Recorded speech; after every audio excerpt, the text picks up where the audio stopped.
How's it going, guys? Junior here with NA Mustangs, bringing you back another video. In today's video, we are working on a 2013 Ford F150. This will work for all 09s to 14 F150s. And the issue this truck is having, it's not having it right now because I actually addressed the issue previously, so it's kind of band-aid for now. She was having a no crank, no start. So you wouldn't hear the fuel pump, it wouldn't start.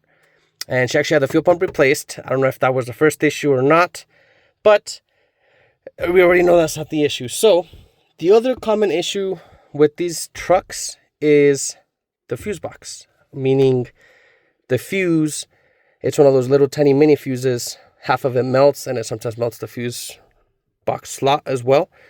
I'm gonna film a video how to install, but I'm gonna have to voice over it because the neighbors are blasting music and I don't want to get copyrighted, so we're gonna have to improvise on this one. But pretty much all 09 to 14 F-150s have this known issue, and some of them already have the repair done. Some of them do not, like this one. And this is actually the fuses right here. So it's a 20 amp little mini fuse.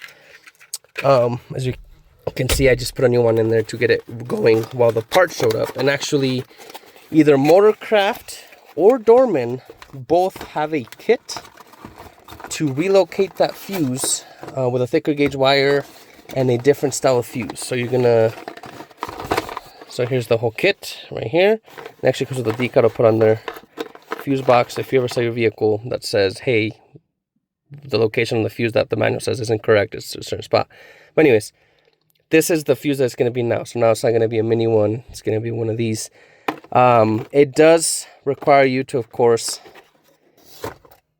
tamper with the fuse box. So like I said, I'm going to have to voice over this unless they turn off the music here later, then I'll start talking. But first things first, of course, you got to pop your hood, find the fuse, and then go from there. I know there's a couple clips. You got to do a little ground and stuff. So it's simple enough, but it's a little time consuming and it is wiring involved. So make sure you take off your negative cable and make sure, I'll show you here later. Make sure you cut the correct wire. It should be a red and blue one if I'm correct. The one that we're going to be cutting and moving. So let's get. All right. So once you get the fuse box open, like I see, you saw me, I removed the fuse already, but it is a little damaged in there, so it's better to do it. The fuse hasn't melted. It's been a couple days, but you do have to. There's like a pine tree clip on this wiring harness, but looks like it's already broken, so I can just move that out of the way. And then we gotta undo all these clips that are on the fuse box, and all of it should raise at that point, and then we should be able to access the wires. The one we're gonna put the fuse on now is number 70, as you can see there.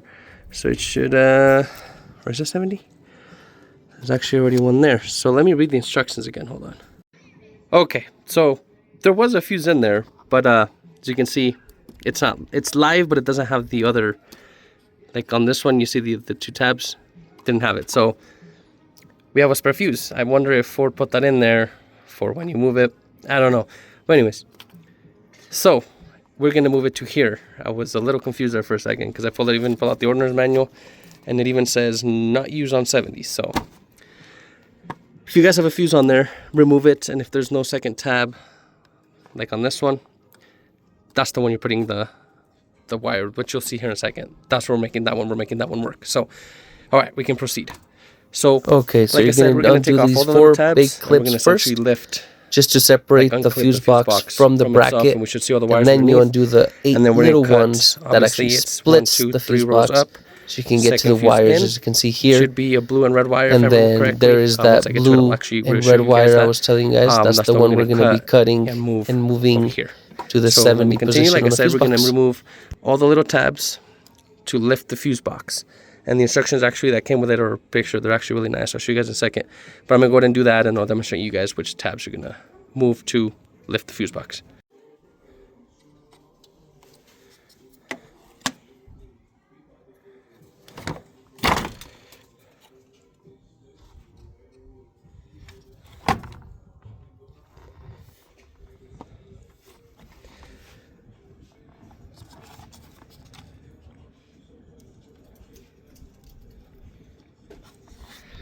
All right, so as I mentioned previously, you got to remove these two clips on the front and the back. So that removes the fuse box from like a little bracket, the aluminum one.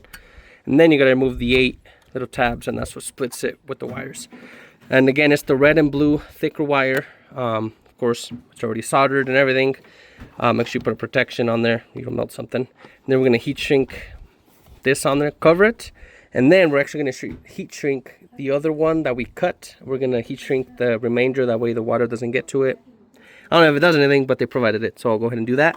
And then we can put everything together. Oh, we got to insert this on the slot. So I'll record that, of course. And then we can put everything back, put the fuse, and we should essentially be good to go. So stay tuned. All right, so we got that slot in. Like I said, it's going to be the 8th one. So this one right here. And you can see now it has 2 little prongs on there. You can tilt it and then it locks in, tug on it, make sure it's locked in, and then now essentially you can put the fuse in there. It should be good to go.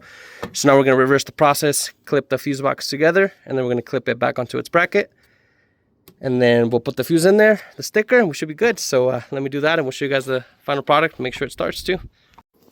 All right, so got the fuse box all locked up and then back on its bracket. I will say it is a pain in the butt to clip the back on, so make sure it's aligned. But now it's nice and snug on there. We shall grab the fuse and essentially should be able to put that right there. We'll put these back where they went, reconnect the battery, and then I'll pick you guys back up, crank it, make sure it starts, and job's all done. And then we can do the final touch of putting the sticker in here, letting people know that 70 is now that fuel pump fuse. It's not number 20 or 27 anymore. So let me do that, and then we'll try to start this thing. All right, gotta love that Ford chime. Here it goes. I do hear the fuel pump, so I think that's already a good sign. And bam, there you have it. So if you're having a no crank, no start issue, this one was doing it sporadically. Easy telltale, like I said, is you can come to your full fuse box.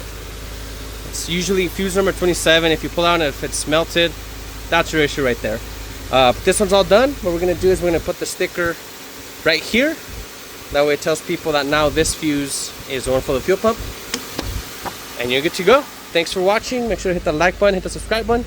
Catch you on the next one. Peace.